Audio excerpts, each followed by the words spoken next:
அருணாசலத்தின் கதை. ஒரு காலத்தில் படைக்கும் கடவுளான பிரம்மாவுக்கும் காக்கும் கடவுளான விஷ்ணுவுக்கும் இடையே யார் பெரியவர் என்ற வாக்குவாதம் எழுந்தது. நானே எல்லாவற்றையும் படைத்தவன், அதனால் நானே பெரியவன் என்றார் பிரம்மா. நானே அனைத்தையும் காப்பவன், அதனால் நானே பெரியவன் என்றார் விஷ்ணு. அவர்களின் வாக்குவாதம் முடிவில்லாமல் தொடர்ந்தது. அப்போது அவர்களுக்கு நடுவே ஒரு பிரகாசமான முடிவில்லாத நெருப்பு தூண் தோன்றியது. அதன் அடியையும் முடியையும் யாராலும் காண முடியவில்லை. அது வானத்திற்கும் பூமிக்கும் அப்பால் நீண்டிருந்தது. அந்த நெருப்பு தூணிலிருந்து ஒரு தெய்வீக குரல் கேட்டது. உங்களில் யார் இந்த தூணின் அடியையோ முடியையோ முதலில் காண்கிறீர்களோ அவரே பெரியவர். இந்த சவாலை இருவரும் ஏற்றுக்கொண்டனர். பிரம்மா அன்னப்பறவையாக மாறி நெருப்பு தூணின் முடியை காண மேல் நோக்கி பறந்தார். விஷ்ணு ஒரு பன்றியாக வராகமாக மாறி அதன் அடியை காண பூமிக்குள் ஆழமாக தோண்டத் தொடங்கினார். பல யுகங்கள் கடந்தன. பிரம்மாவால் முடியை காண முடியவில்லை. விஷ்ணுவாலும் அடியை கண்டுபிடிக்க முடியவில்லை. தனது தோல்வியை ஒப்புக்கொண்ட விஷ்ணு நேர்மையுடன் திரும்பி வந்தார்.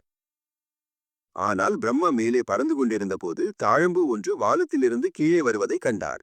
நீ எங்கிருந்து வருகிறாய் என்று பிரம்மா கேட்டார்.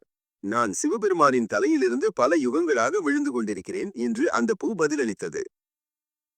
பிரம்மா ஒரு பொய்யை உருவாக்க திட்டமிட்டார். அவர் தாழம்பூவிடம் நான் நெருப்புத்தூணின் முடியை கண்டேன் என்று நீ எனக்காக சாட்சி சொல்ல வேண்டும் என்று கேட்டார். தாழம்பூவும் அதற்கு ஒப்புக்கொண்டது. பிரம்மா விஷ்ணுவிடம் திரும்பி வந்து நான் நெருப்புத்தூணின் முடியை கண்டுவிட்டேன். இந்த தாழம்பூவே அதற்கு சாட்சி என்று பெருமையுடன் பொய் கூறினார்.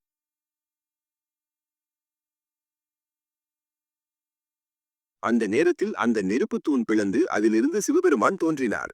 அவர் கோபத்துடன் பிரம்மா, நீ பொய் சொல்லிவிட்டாய். அதனால் இனி உனக்கு பூமியில் கோவில்கள் இருக்காது. பொய் சாட்சி சொன்ன தாழம்பூ இனி என் பூஜைக்கு பயன்படுத்தப்படாது என்று கூறினார்.